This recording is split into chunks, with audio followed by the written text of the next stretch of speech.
The following is a local resident producers program.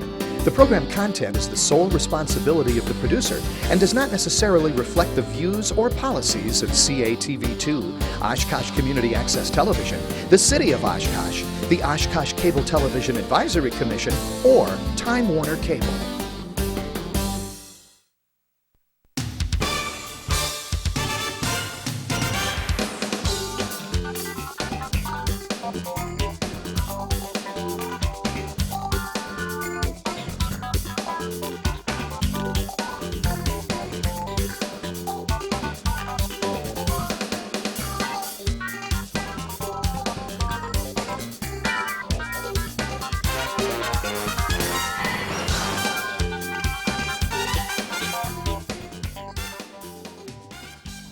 Hi everyone, welcome to another edition of Eye on Oshkosh. Cheryl Hentz here along with my co-host Dan Rylance.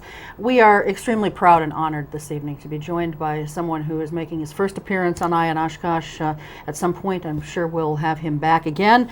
And this is a first for us. We have never had anyone of this stature on this program.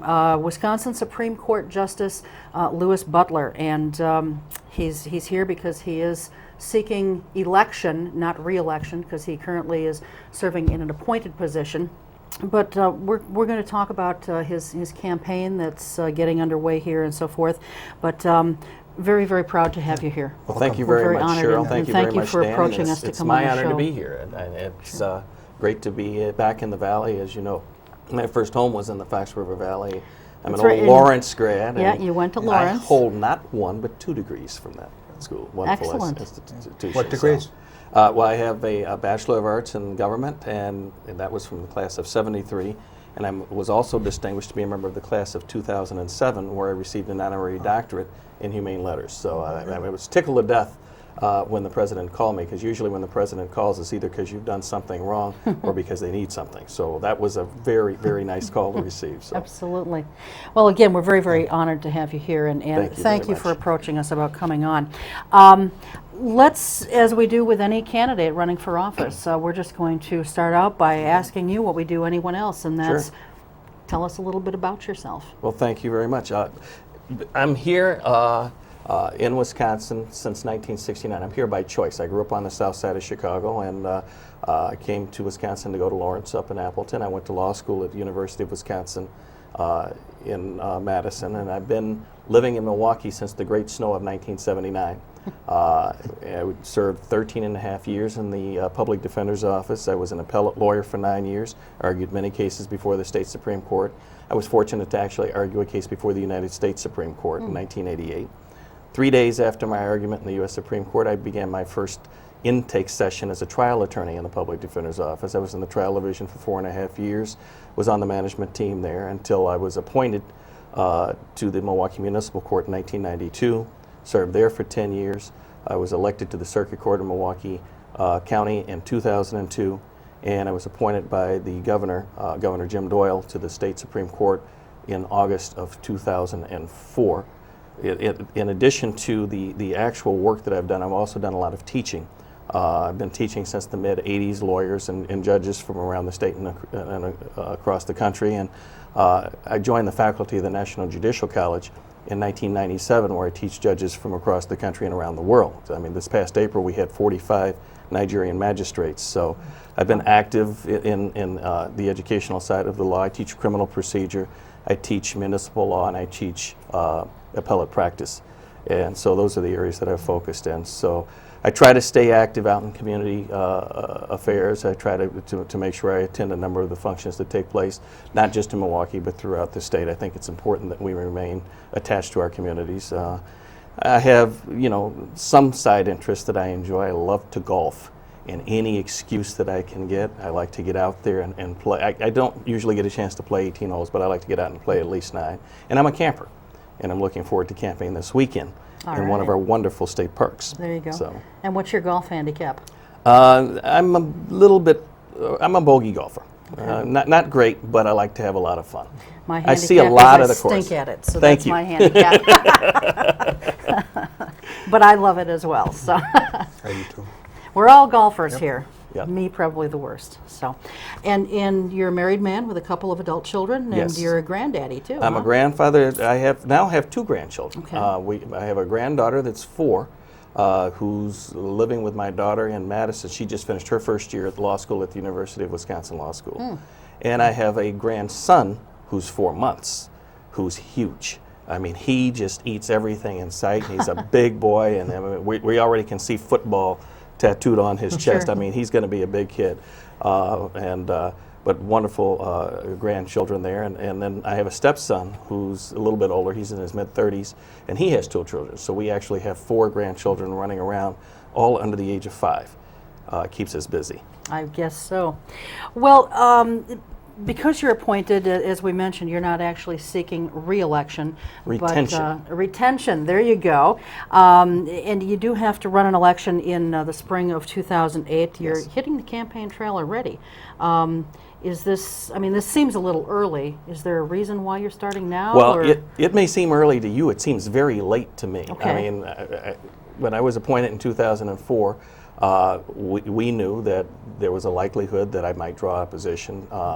Now, whether I was appointed or not, I've always had a tendency to get around the state and to travel a lot and to visit a lot of people throughout our great state. But particularly since the first term ended in 2005, and knowing that there are certain interest groups that are concerned about our court and whether or not our court can be controlled, I mean, I made it a point to make sure that I get out and start early. And we formally organized our campaign earlier this year, and we're up and running, and I'm leaving no stone unturned. I don't know who my opponent is, or even if I'm going to have one, but I'm assuming opposition. And I think it's important for me to get around the state and educate, to the extent that I can, the public, not just on who I am, but what it is the court does. Because that's a big, I mean, when people think about courts, I mean, they think about Judge Judy.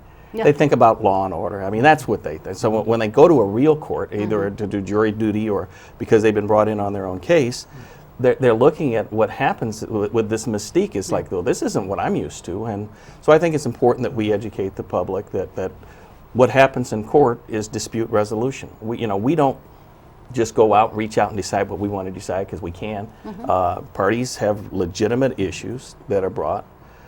They have to have somewhere where they can resolve their disputes, and that's what the judicial system is for. And to the extent that juries are involved, we try to make sure that the juries are fair, and we have a jury selection process for that. To the extent that juries aren't involved and they actually end up in the judge's hand, we try to make sure that the judges are detached and independent and neutral and impartial, so that they don't come in and take sides and just, they've already got their mind up before a person ever opens their mouth. I mean, one of the most valuable traits that I think a judge can have is the ability to listen. Okay. You don't have opposition yet. I think we all probably can agree that you'll have some. Well, I'm expecting it. But the fact that you don't yet, is that maybe affecting how you go about raising funds at this point, or are you just aggressively campaigning and fundraising as if you had a challenger out there? Well, if you're going to talk about fundraising, you'll have to talk to my campaign. Judges are under ethical constraints. I cannot ask a person for a dime. And so I don't raise any money. I don't go out and I don't look at money that's being raised. I have a campaign staff that we've hired that will take care of that end of it. My job is to go out and seek support throughout the state, try to enlist endorsements, try to enlist supporters, try to enlist foot soldiers, because I anticipate we're going to have a lot of grassroots activity that take place. I mean, we're going to go out and work hard. So I leave the political side to the politicians, and I'm out there trying to be the best justice I can be on the court. Well, I do know the Journal Sentinel political analysts are saying that your race is expected to be even more expensive than the one by who is now Justice Ziegler and Linda Clifford last year. And that campaign cost an estimated $6 million between what Ziegler and Clifford spent and the outside political interests. So this will probably be even higher. As of a July 19th report, your campaign had raised more than $165,000, and you had slightly less than that already in the bank. Do you know how much they're hoping to raise? We really don't discuss the finances with the campaign. That's what my campaign manager, Sachin Chetta, is for. Okay. He'll handle a budget. I mean, we sit down and we have monthly meetings where we talk about, the campaign will need to do certain things. But the finances, I really try to divorce myself because I don't want to know who's giving money. Sure. I don't want to know Okay. who's out there because we don't want anything to impact the integrity of the system. We want to keep that independence there, and we want to make sure that when we're making decisions, we're making decisions based on facts and based on law, not based on who is supporting us or where our money's going to come from and things of that nature. I mean, that gets really tricky, and it does. and we're really concerned about that, particularly given the change in judicial elections last April. Sure. Well, that's a commendable position to come from. And do you think that that's one that should be adopted all the way down? I mean, even through circuit court judges in their races and district attorneys? I mean, should they just be completely divorced from their campaign fundraising? Well, the judges things? are have the same ethical constraints that I have. I mean, we can't ask for money. We just can't. But I guess what I'm saying, Justice, is they know, like our judges here, they know who's giving their campaign money. I mean, they know. And you're saying you don't even want to know who's giving you money. I mean, do you think that everybody should kind of adopt that policy, and in that way we're assured that it's a fair justice system? From my perspective, as I say, I can only talk about what I'm going to do because I don't want to be critical of anyone else. I don't know what they're doing and would not presume to assume what they're doing. But I just think it's very important that we keep the judiciary separate, and we understand that these campaigns, I mean, they do cost money. Everybody knows Sure. that. And that means that there has to be a certain amount of fundraising that takes place. And that's why you have political consultants that come in, and you have the experts that can come in and do, or you have voluntary committees. A lot of the judges, I think, around the state, the judges that I know, they'll have a voluntary campaign committee that will go out and they'll try to raise the funds for the judge that's on the ballot. And that's how the fundraising takes place. And so you have a treasurer. The treasurer is supposed to control the books. They know what's going on. And you try to do it in that fashion. I think the bigger danger is less what occurs with what the campaign is doing and more what's occurring with outside interests that are coming in. I mean, when you look at that, and this changed recently. I mean, if you look at past judicial elections in Wisconsin, you never saw this as an issue in our state.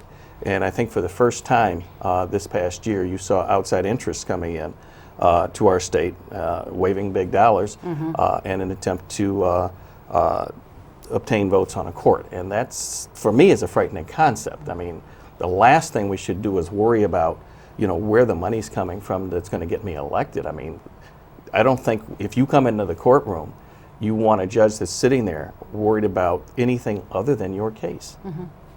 Right. So you're all for campaign finance reform then? Well, I've been on record in the past. I mean, when in previous elections, I've talked about campaign finance reform. I understand that there are constitutional constraints. You have First Amendment issues. Anything that would have be created would have to be done on a voluntary basis. I know that there have been proposals that the impartial justice bill that have been advanced in previous years that have been advanced by people like Senator Mike Ellis from Neenah and other senators on both sides of the aisle. These are policy decisions that are going to be made by either by a combination of the legislature and the taxpayers, because if you're talking finance reform on a voluntary basis, you're talking taxpayer money, and you're talking, I don't think it's going to be cheap if it's done properly. I mean, you have to have an incentive to have people want to buy into the reform. Otherwise, if I'm the candidate that's going to be at the benefit of, $6 million, $10 million from outside groups, I'm not going to want the reform. I'm just going to take the other money. So if you're going to protect against that, you have to make sure that the pot is at least adequate enough to encourage both candidates or whichever candidates are in a race to take it. And that's a taxpayer decision, and that's a policy decision that the legislature is going to make. And I know they've been talking about it for the last at least 10 years, and I anticipate they'll be talking about it a lot more. Okay. Cheryl brought up the potential expense of this campaign, but there's also a partisan angle to this, isn't there also? The last race was partisan. I don't think it's unfair to say that you were Governor James Doyle's appointee. You're probably connected more with liberals and Democrats, and your opponent more than likely is going to be connected to conservatives and Republicans. Is that a fair assumption of the playing field? I think that's the perception of the playing field. One of the things that I have to be very careful of as a member of the court. I mean, you have to keep in mind, I'm one of 7 members on that court, and until August 1st, I was number 7. Now I'm number 6. I get to move up a little bit. But as a member of a 7-body court, and I want to start from this angle because then you'll understand where I'm going with it. The goal is to be voting in the majority on the cases that are going to be decided on the court, because otherwise you're writing dissents, you're writing concurrences, you're not speaking for the court.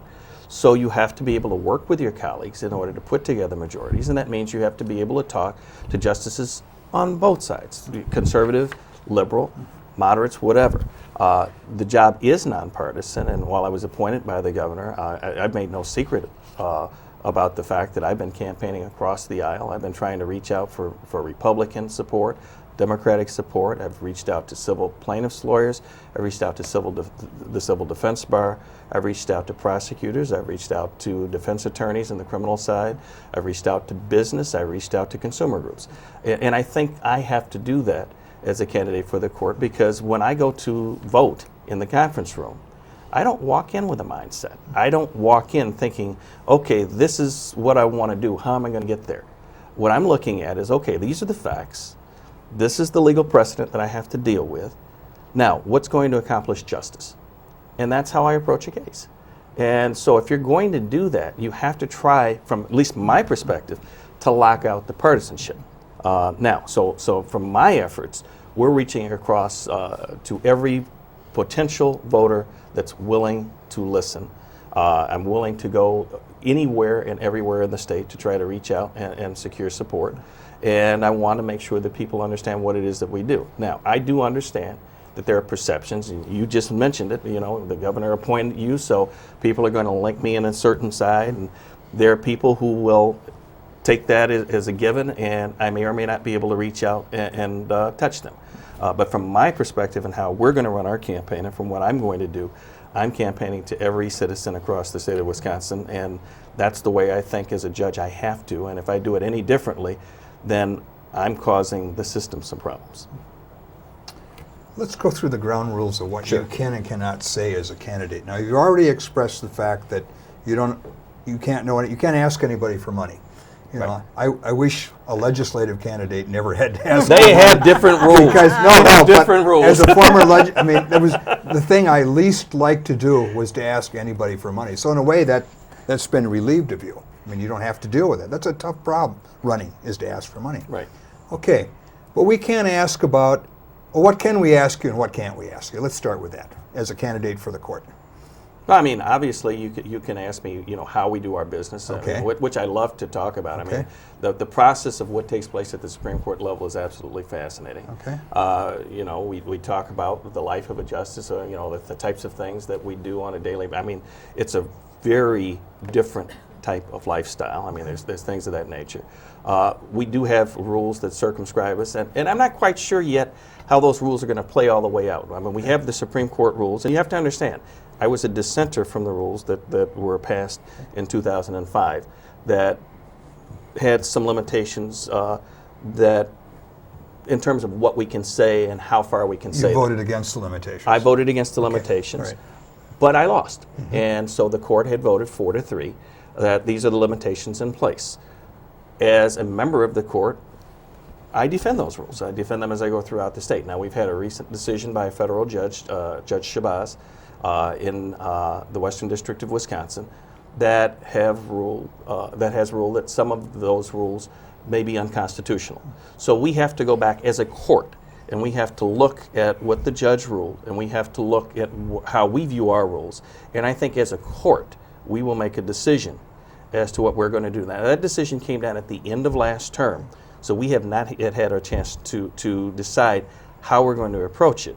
So in that respect, I'm not sure what the latitude ultimately will be when we sit down and we actually vote on and which rules we're going to keep in place and which rules we're going to say have to be tweaked. Can Cheryl and I ask you about your vote on the dissent opinion, what it was, and what the difference was with the majority opinion? Well, yeah, I mean, I in terms of the decision, and I didn't go back and look at this with respect to the interview tonight, so I'm doing this from memory, and we're talking about 2005, early 2005.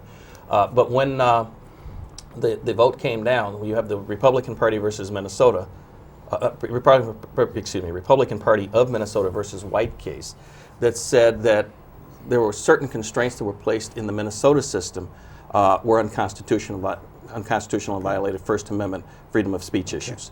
All right. We had rules that are similar to, but not identical to, the rules in Minnesota. And we had to determine whether or not those rules would continue in Wisconsin or whether those rules would be changed in view of the U.S. Supreme Court opinion. And the court ruled 4-3 that the rules would approximate the rules that had previously existed before that case came down. I thought there might be, and I said this in a written published opinion, so I mean it's out there for anybody to look at, that might run afoul of the First Amendment concerns. And I was voted down. I have to say, in defense of the rules that I voted against, that there's something to be said about the Wisconsin rule from a logistics standpoint. I mean, and you brought it up in one of your questions earlier about the partisanship, because that was one of the issues in the Minnesota case, was whether or not you could be a Democrat, whether you could be a Republican, whether you could run as a Democrat, run as a Republican, whether you could associate with party activities and things of that nature. Our rules take a lot of that out of the system. You heard me say that I try not to run as a Democrat. I can't run as a Democrat. I try not to run as a Republican. I can't run as a Republican. And I think there's a lot to be said about being in the middle, and particularly when you're trying to put together groups of four. So that's the way I tend to try to approach it. So the Wisconsin rule has a lot of value. The question was it consistent with the U.S. Supreme Court opinion or not? And that's what we voted on in our case, and that was the rules decision that came down.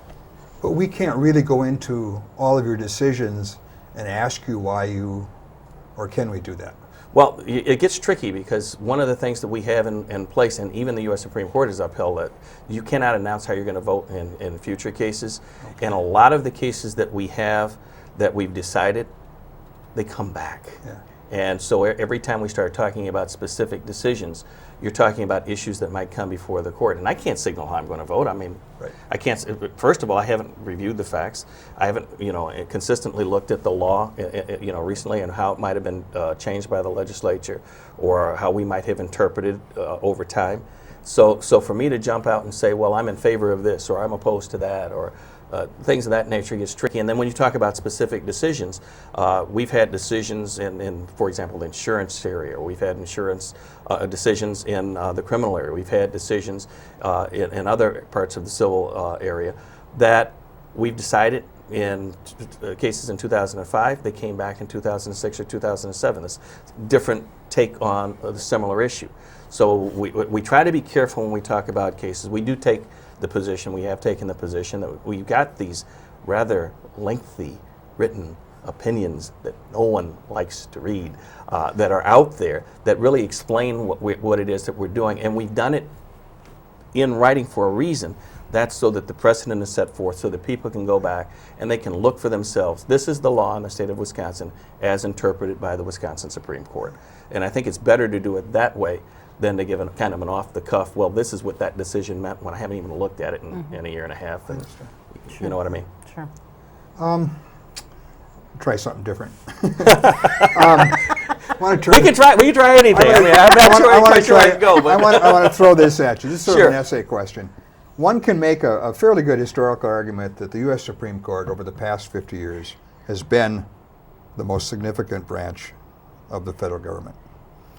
Decisions that they have made in many variety have really affected a wide variety. Do you think that's a reasonable interpretation? And two, in your lifetime, what Supreme Court decisions have affected you most personally as a person and professionally as a lawyer and as a judge? Okay. In terms of looking at the U.S. Supreme Court, there's no question the U.S. Supreme Court has made significant decisions, particularly in the 20th century.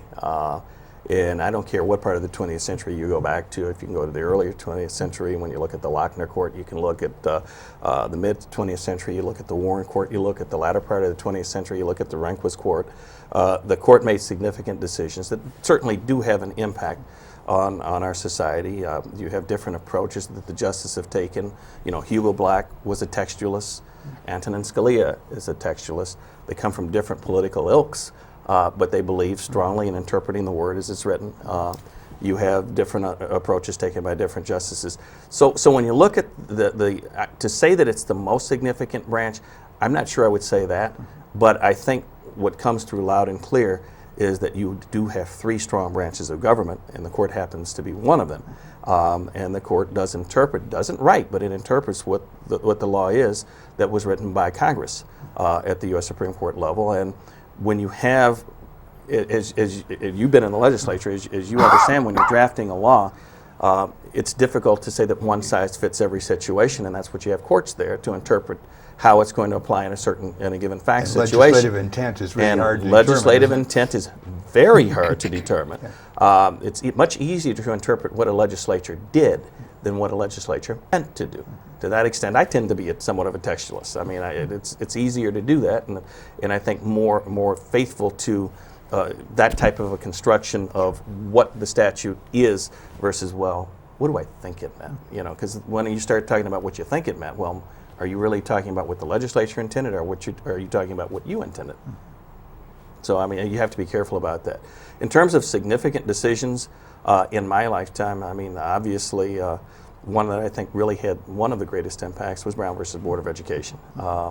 And when you talk about the efforts to desegregate school systems, when you talk about the efforts to try to bring a society together, when you talk about the efforts to try to end racial strife in America. I mean, we've come a long way in the last, 30, 40, 50 years. We still have a way to go. I mean, we all know that. But when you look at the efforts that were taken and the impact that had on society and being able to eliminate some of the old segregation that existed, I think that had a significant impact. It certainly opened the door for me to go ahead and do some of the things that I was going to do personally and professionally. I mean, I think it made it possible for me to go to a school like Lawrence University in Appleton. I mean, I came through on a program that Silas Purnell from the Ada McKinley Community Services had busloads of young African Americans that came from the Chicago area to schools throughout the Midwest. It later became a national program, and that's how I ended up in Appleton. I was on one of those buses in the middle of a snowstorm when the snow was like this on either side, and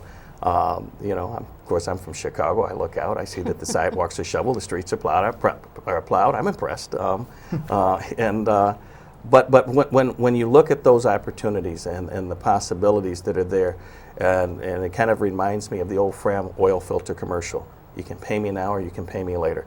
If you can open the doors and teach young people and get that education out there and make sure that the opportunities are there so that people can look out there and say, if I apply myself, there isn't anything I can't do. If you can get that message across to young people, then your society's moving in a positive direction. You're developing good tax-paying members of society that are out there doing wonderful things, that are building up a wonderful society. Or you can take the other approach and just say, forget everybody, I got mine, you get your own, and go off in the corner over there. And if you do something like that and hold people back, well, then you have other problems, and that tends to generate the areas in what we see in the criminal justice system. Sure. And you can have a lot of difficulties in that area. So that, to me, is one of the most significant cases. Just one follow-up. Sure. Granted that people in Wisconsin are affected by U.S. Supreme Court decisions, Yes. How would you explain to what are significant cases that have affected the people in Wisconsin, decisions made by the Wisconsin State Supreme Court? Well, you have to understand that we are a court of last resort. Okay. We are not an error-correcting court. That's what we have the Court of Appeals for. Okay. Being a court of last resort, we have criteria for review. We only take the tough, difficult, and important cases. That's all we take. And how many cases do you do a year? We take anywhere between 80 and 120 a year. Okay. We have requests. I mean, I probably should explain how we get the cases. We have requests of anywhere between 100 and 120 a month. Okay. They come in the door. They come by way of petition for review where a party's lost below, bypass, which the parties don't have time. They don't want to wait for the Court of Appeals decision, certification where the Court of Appeals is asking us to take a case, original action. The Nader petition to get on the ballot was an original action. We have supervisory writs where a party is asking us to either stop a court or make a court do something. And in all of those actions, it takes the majority of the court to act, except for petitions for review. If you've lost before, the one area where the court acts in a minority fashion is it takes 3 votes to take a case. So that's how we get our caseload. We have votes once a month, sometimes over 2, 3, 4 days. And then the cases get cycled for a briefing, for oral argument. And then once we hear the case argued, then we go through a decision-making process that can be as quick as about a month and a half or as long as the end of the term. We try to get everything out of the door by the end of June. Starting in January. Starting in September. September. Our So term you're- starts September 5th. Oh, so you're looking at a 9-10 month term per Exactly, year. 10-month term. Okay. Yes. All right. All right. Yeah. Thank you. Great, Cheryl. Just a few moments ago, Justice, you talked about racial strife and so forth, and I want to talk about race for just a minute. And I'm just going to play devil's advocate here. I mean, no disrespect of any kind. Let me just Okay. preface this by saying this. But here's my question. When Governor Doyle appointed you, he said that we need diversity on the Supreme Court. Your website indicates that you are the first and obviously the only African American on the Supreme Court right now. And I guess my question is, if Lady Justice, and we've seen her, she's got a blindfold on, if Lady Justice is blind and we are to apply the law equally across the board, regardless of anything, then how would you explain why diversity is so important on the Supreme Court if everyone's applying the law equally? Thank you for the softball question. I love getting those. Stop and think about it. We are not clones. We come from different experiences. We come from different backgrounds. My background is as a criminal practitioner, criminal defense lawyer. You have people who've done civil plaintiffs work. You have people who've done civil defense work. You have people who were raised in northern Wisconsin. You have people that were raised in Dane County. You have people who were born poor. You have people who were born wealthy. I mean, the value of a diverse bench is, there's a reason why there's 7 of us. It's so that we can, when we are interpreting the law and we are applying the law to a particular set of facts, we can do so taking into account our backgrounds, taking into account our experiences, taking into account how this might impact all of the citizens of Wisconsin. If you have 7 clones, you don't really need 7, do you? The whole point of having 7 is to make sure that the entire state of Wisconsin is represented on the court, or to having 9 on the U.S. Supreme Court, making sure the country is represented on the U.S. Supreme Court, so that when these tough decisions are made, and remember, we don't take the easy cases. We take the cases where the lines are blurred. Well, if we're trying to approximate justice, I would think you'd want to hear from everyone. And so from that perspective, whether we're talking about the fact that I'm the first African American, or whether you're talking about my legal background or legal skills, or the skills of the other justices, or where they come from, or their backgrounds, having that diversity is a valuable thing. It's the same thing in a classroom. It's the whole same principle behind Brown versus Board of Education. It's the same thing in a work setting. I mean, you want to get different points of view at the table so that they're all expressed, so that when you finally come at the end of the day and you make a decision, you're confident that that decision speaks for everybody. But, I mean, shouldn't that decision, though, be made based upon the law rather Absolutely. than diversity? No, it should be based upon the law, but how do you interpret the law? When you interpret the law, you have to understand, we are wordsmiths. We are parsing words. Sometimes a decision will come down to one word in an opinion. Well, what does this word mean? Well, you've got in some cases you'll have legislative history. In a lot of cases you won't. In some cases you'll have a history of precedent. In a lot of cases you won't. You'll be carving out new areas of the law. Well, how is this going to impact? We do look at when you don't have legislative history, where you don't have strong precedent, and those are the cases that we take. You look at public policy concerns. How is this going to affect the courtrooms?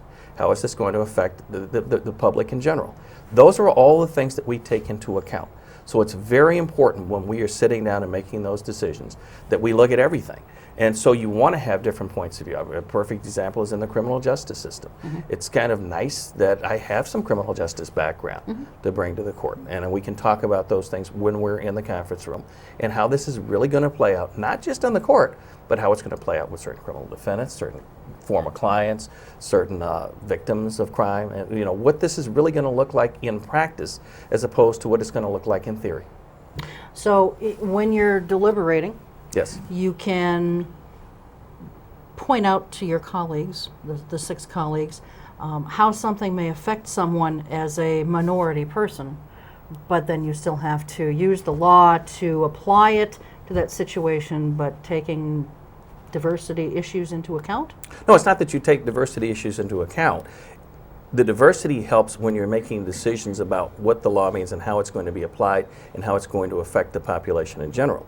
It's the background that you bring to the table. You don't go in there and you argue a position or a point of view. I mean, I've never done that, never will do that. Right, but you're sharing that background with your colleagues. Exactly, just as they share their backgrounds with me. Okay. I mean, there's a lot. We have 7 people at the table that have very diverse backgrounds. They come from different parts of the country, and when they come in and they talk, I learn something every single day from my colleagues, and it's a wonderful experience. It's wonderful to be able to exchange, and sometimes you'll sit in the case and you'll that's no, I didn't know that, and you learn it for the first time while you're sitting at the conference table. And I hope my colleagues are learning the same from me as we're talking about the cases and how we interact together and how these cases are going to be decided. That's the whole point of having 7. Yeah. Okay. In your interview with the Governor's Advisory Council on Judicial Selection prior to your appointment, you said that you have a passion for justice, and you pointed out your desire to serve on the Supreme Court, that it was no secret. What was it that prompted that passion? Why was that so important to you? Well, it started, I mean, I don't know at what point in my life you want to go back to. It started when I was 8. Really? Yeah, and I actually talk about this when I swear new lawyers. When I was 8 years old, I heard the speech that John Fitzgerald Kennedy gave, his inaugural speech, the famous "Ask not what you can do for your country, ask not what your country can do for you, ask what you can do for your country." Well, that meant something to me, and my dad and I used to joke. My dad died young, but while he was alive, we joked about that speech all the time because he said, "Louis, he's a politician. Politicians make speeches all the time. They don't mean it." But it touched me, and it meant something to me. And then I had the fortune or misfortune, depending upon your point of view, of growing up during some of the best and worst times during the civil rights years, and seeing some of the violence that occurred out in the streets, whether it be down south or in Cicero, Illinois. We saw a lot of that. I saw how society could move in a positive direction and how it can be hurt. And I've thought for a long time, I didn't know at an early age that it would take me to the court, but I just knew that I was going to do something with public interest in mind, something that would lead me to the public sphere, because I felt strongly that, you know, if you want to try to make the world a better place, this is how you're going to be able to do it, and that's been my goal since childhood. When I got to law school, I discovered that I really enjoyed the practice of law. And I didn't know that I was going to stay in the legal sphere. I didn't know I was going to do appellate practice. I didn't know I was going to be, but it's just the practice of law was fascinating. And something about getting underneath the case, that when you're deciding a case and going back, and I take a very historical approach. I mean, you'll see old decisions cited in my opinions. And I like to go back and just get underneath it, take it apart, put it back together. Okay, well, what did this mean then? How has this played out over the years, and where is it taking us, and what's the right thing to do, and how do you get there? So to be able to sit down and go through that process, and I just developed a fascination for it.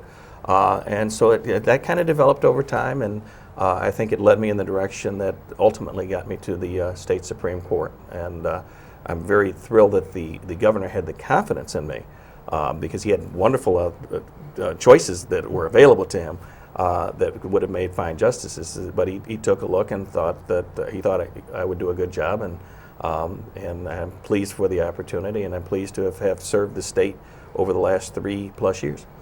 Who has sort of shaped your judicial philosophy, and along with that, who would you say you most relate to on the U.S. Supreme Court? Okay. Judicial philosophy, I would say, kind of related back to maybe 3 people from the U.S. Supreme Court historically. One was William Brennan, for his ability to shape coalitions and be able to put together majorities. The ability to build consensus, I found fascinating. For our viewers, this would be an Eisenhower appointee. Would that be correct? I believe so, yes. Yeah, okay. Yes. So, yeah. Okay, I'm sorry. Second was Thurgood Marshall, whose portrait hangs in my chambers, and his passion for justice. I mean, that I tried to emulate that view of trying to do what's right.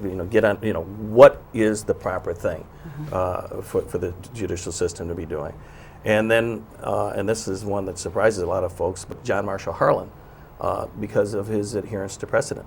And because I really think that we're not there to do what we want because we can, but that the law moves for a reason in a particular way.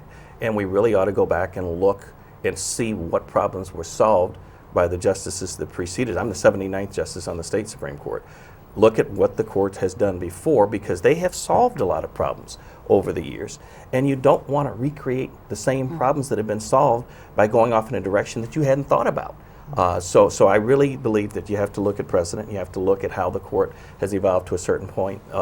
So those are the three that have kind of shaped my philosophy. I believe, you talk about judicial philosophy, I believe strongly in writing small.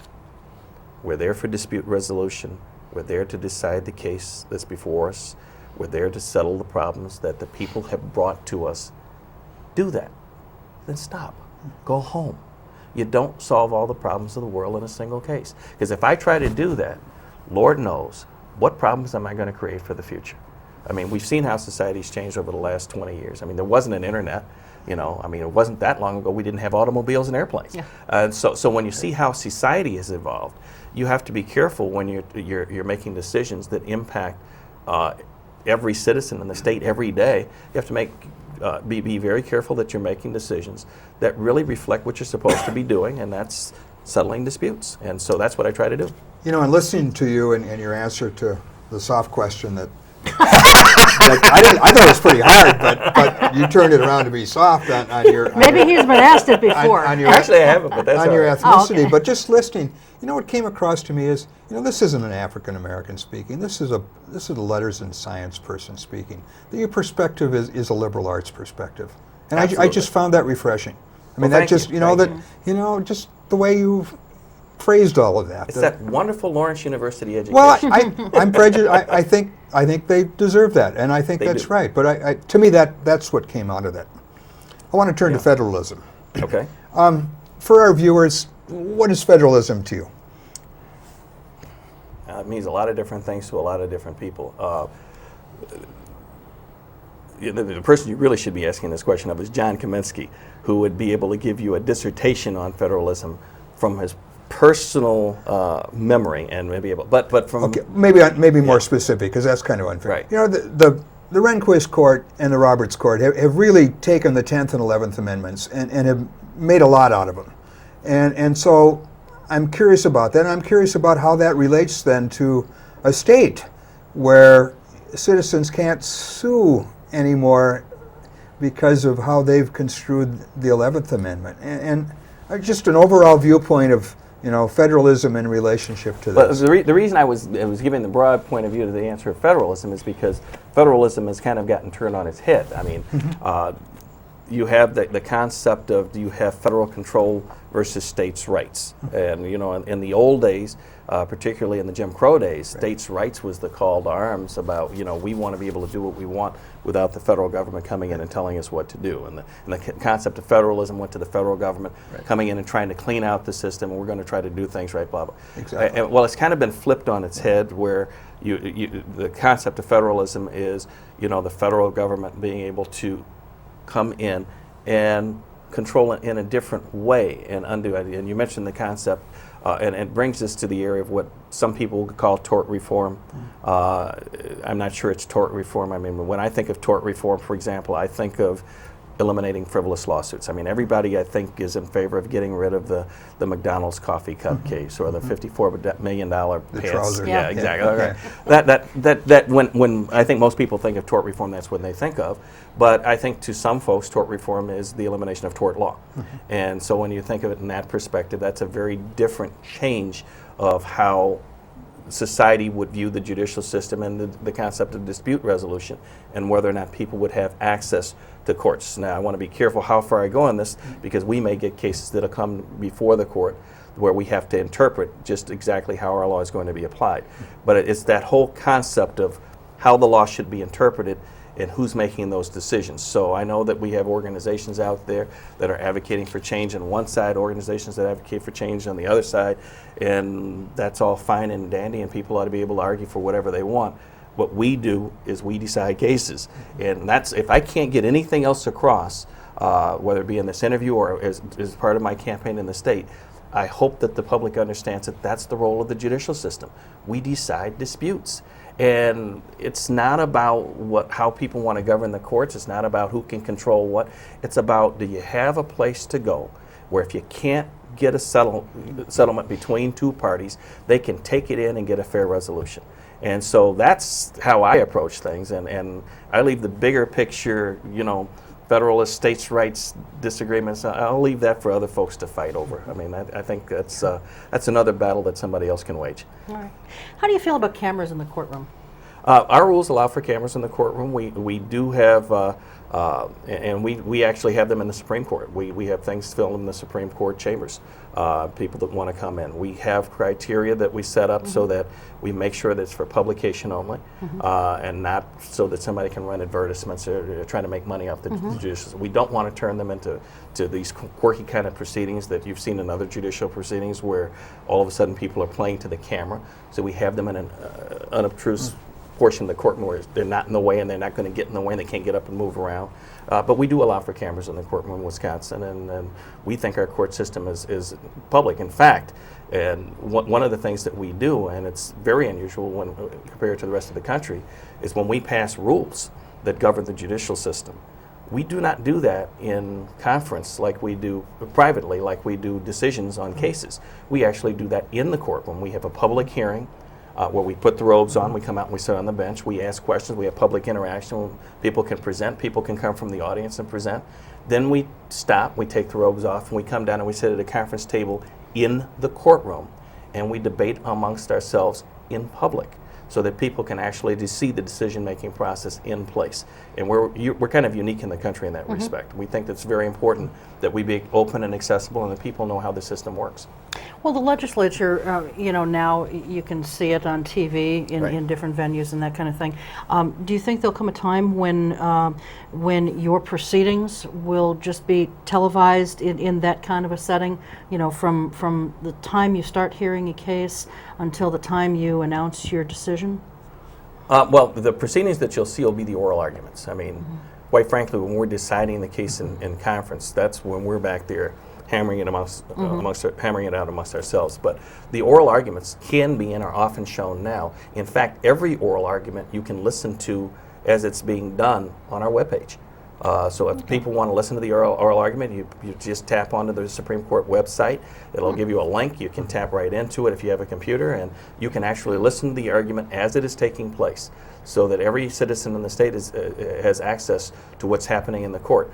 And I want to say, I don't think it's Ion, Wisconsin. I wish I could remember the name of the group, but we actually have, and maybe it is Ion, Wisconsin, we actually have them that have come in and have filmed some of our proceedings as they take place. Now, they usually come in for the high-profile cases. They usually some of our cases, for us, it's fascinating. We take the difficult ones. We're enjoying them. But for some people, it's like watching paint dry. It's like, they're just not, it doesn't carry the excitement and the interest unless you're really invested in the legal aspects of the case. What's your favorite kind of case? My favorite, I was, until recently, I was always partial to criminal practice. That's what I went to law school for. I actually went to law school because I wanted to be a criminal prosecutor.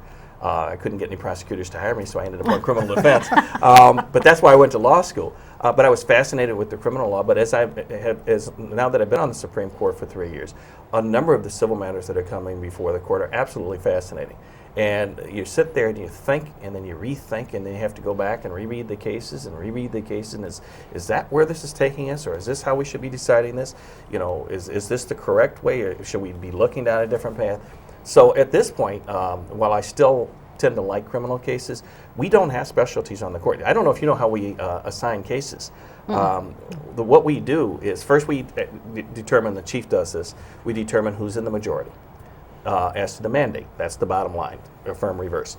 Then she will determine, who's in the majority as to reasoning, because we go through our reasoning process at the table. Once we get that settled down, so we know who's in the majority both on mandate and reasoning, you are in the draw.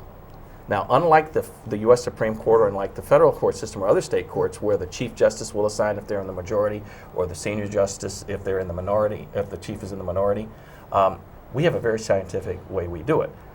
Justice number 2, who will now be Justice Bradley, will be handed a box that's in the chief's drawer under the table. Inside that box are 7 poker chips that have numbers and smiley faces on them. They're turned face down. Justice 2, the chief in waiting, we say, will pull one of the poker chips, and if your chip is pulled and you're in the majority as to mandate and as to reasoning, you are assigned the case. So we don't develop specialties. We will write on anything.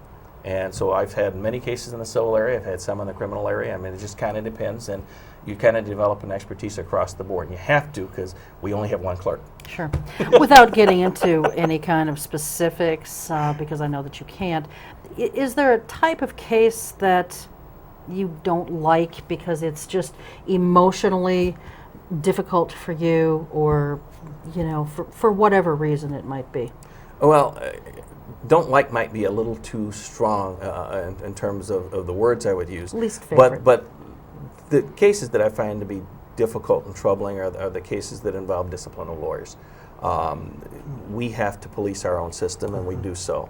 And it's troubling when you see people that come through it. And as an old criminal judge that sentenced criminal defendants, what you try to ascertain is, are you dealing with the person that is evil and should be removed, or that is really preying upon society? Or are you dealing with somebody who just made a dumb mistake and they need to get straightened out? Mm-hmm. And trying to make that decision is incredibly difficult when you have to do that. So that's not my favorite type of case. It is a case that's necessary in our system. We look at those cases very seriously, and if we don't police our system, then the public has no confidence in the system. So we have to do that. But that was not one of the areas that I was looking at when I made the desire to become a Supreme Court justice. I was looking more at the other side. I want to play best ball with you for a minute. I don't know whether you want to hit these balls or not. He likes the softballs. So. Does the Second Amendment to the U.S. Constitution say that every citizen has a right to a gun? The Second Amendment, and you have to understand the Wisconsin Constitution is a little bit different. Okay. But the Second Amendment basically provides for the arming of a militia by the country, and so it has been construed narrowly over the years by the U.S. Supreme Court. We've had our own amendment, and God help me if I think it's the 25th, I could be wrong. We've had our own amendment here in the state of Wisconsin that has a slightly different take on it. We have had one case that has interpreted that since I've been on the court in terms of the carry and concealed weapons law, but yeah. Do you believe in the constitutional protection of one man, one vote? Yeah. Okay. Will the Roberts Court overrule Roe versus Wade? I have no idea. Mm-hmm. What do you think? I have no idea. No idea. I really don't. I mean, well, they just put, involving the Partial Birth Abortion Act, they took away that Sandra O'Connor stool leg that, saved the life of the mother, and it seems to me that's gone now. So that's one leg off the stool, right? One of the things that I look at, maybe I can explain it in this fashion. We have a new justice joining our court. Okay. A lot of people have already kind of put her into a corner and have pegged how she's going to vote on cases. They already assume that she's going to be in one camp versus another, and they already think that they know how she's going to vote. I have no clue. We have not talked. We have not had any discussions at the table yet. I don't know how she's going to vote on anything, and until you're sitting in that conference room and you see how that discussion goes and you see how the votes start coming, you just can't possibly guess. When I got to the court, everybody had assumed that I was going to vote a particular way on every single case. And right out the blocks, from the very first case, I surprised people, and I think I've been surprising people since, because I've really gone in and really tried to analyze what the case calls for as opposed to where people think I should vote. And so when I look at the members of the U.S. Supreme Court, and I know we have a couple of new members, Roberts and Alito, I don't know how their track record is going to play out over time. I know that you look at Justice Rehnquist, for example. He wrote a case versus Michigan, known as Michigan versus Tucker, where he basically said Miranda was not constitutional. Okay, so for years everybody is assuming Miranda is not constitutional, until Congress decides, they did say Miranda's not constitutional. Let's just throw it out, and they passed a law to throw it out.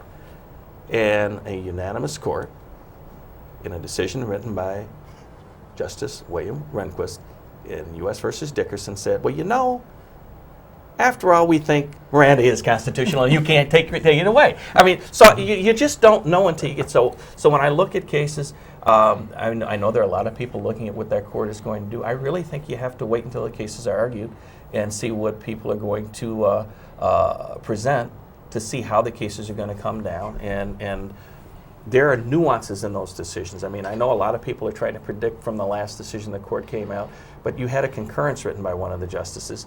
And at least as far as U.S. Supreme Court is concerned, the decisions are kind of limited by the decision on the narrowest point of view when they have a fractured court, when there's a plurality court. So it's the decision on the narrowest point of view that controls, not the decision that has the most votes. And I don't think a lot of people know that. So the actual opinion in that case may be the Kennedy opinion. One question on robes. We broke from monarchy. Our presidents don't wear crowns. The legislative branch don't wear powdered wigs, although some of them have wigs. Why do you guys wear these black robes? Isn't that sort of Europe? There's actually a Supreme Court rule in our state that requires the judges to wear robes. Yeah, but where does it come from? A guy from the south side of Chicago, you must kind of feel a little strange putting on our black robe every time you go, don't you? Well, I'll tell you where it comes from, and I think the reason why we do it, and I've talked to a number of the judges, particularly the younger judges, is when we're sitting up there, there's a certain expectation that people have when they come into court. I mean, on the one hand, we have to uphold the decorum of the court. I mean, that's absolutely essential. We have to do that so that people are confident that the system is working properly. But from the public perspective, when they come in, for whatever reason, they seem to be relaxed when they see that the system is working as they see it and have seen it, on TV and from their childhood and from memory and whatnot. So I know when I was a municipal judge and the rule was passed regarding robes, that was at a time when I didn't wear a robe. And so I thought, okay, well, there's a rule requiring me to wear robes. And even though there was no enforcement end of it from the rule, that was our rule. So I started wearing it, and I've pretty much been wearing it since. Okay. All right. Fair answer. Why don't you take about 30 seconds, Justice, and look into camera 3. Tell folks why they should vote for you for a 10-year term on the Wisconsin Supreme Court. Well, thank you, Cheryl. And thank you, Dan. Thank you for having me here. I think it's important, and you've heard me say this during the interview, that people in Wisconsin have a say in who makes decisions in their everyday lives. And the courts are where you're going to have those decisions made. We are involved in dispute resolution. We will be there to try to decide the issues that you're having trouble deciding amongst yourselves. And one of the things that we have to be when we're making those decisions are detached, neutral, fair, and impartial. That's what I bring to the bench. That's the way I intend to continue to operate as a Supreme Court justice. I am not beholden to any particular interest group or any particular individual groups. It's important that you have someone that you can count on to be able to call a decision the way you expect, based on the facts and based on the law. That's why I'm running for retention. I love the job. I like working with my colleagues, and I would really be honored if I could count on your support for my retention on the court next April. Thank you. Terrific. Thank you very much. Thank you, Cheryl. Thank you, Dan. I appreciate it. Thanks to you, It was and fun. thanks to the It crew. was fun. And as always, thanks to all of you at home. We'll see you next time. Until then, take good care. Keep your eye on us. We've got our eye on Oshkosh.